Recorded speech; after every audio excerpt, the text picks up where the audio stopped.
እንግዲህ በከፍተኛ ማዕረግ ተመርቆ ላኮራይ ልጄ አንድ ልዩ ስጦታ አዘጋጅቼለታለሁ። ታች ወርደን ስጦታውን እንስጠው።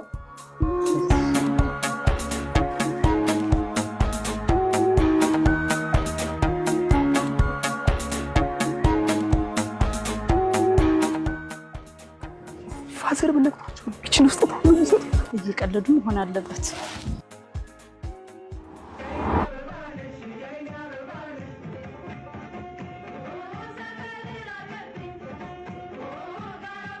አባዬ ያቺን መኪና ግዛልኝ።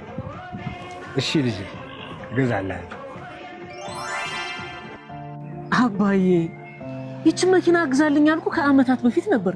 መመረት ካቆመች ደግሞ ረጅም አመት ሆኗታል። እንዴት ነው እንዲህ አዲስ ሆና ልታገኛት ይቻልከው? አይ ልጄ መኪና አልኩ የገዛሁልህ ያኔ የጠየቀኝ ቀን ነው። የምሰጥህ ግን አሁን ነው። ምክንያቱም ያኔ የመጠየቂያ እድሜ ላይ እንጂ የመቀበያ እድሜ ላይ አልነበረም። ያኔ ብሰጥህ እንኳን ምናልባት ውሃ እየረጨህ እንደ አሻንጉሊት መኪና ትጫወትባታለህ እንጂ እንዴት መጠቀም እንዳለብህ እንኳን አታውቅም ነበረ። አስተውል፣ ፈጣሪም በህይወት ውስጥ ልክ እንደዚህ ነው የሚሰራው። የጠየቅከውን ነገር ካዘጋጀልህ ቆይቷል። የለመንከውን ነገር ካስቀመጠልህ ሰንብቷል። ሊሰጥህ ግን ጊዜ ይፈልጋል። ጊዜ።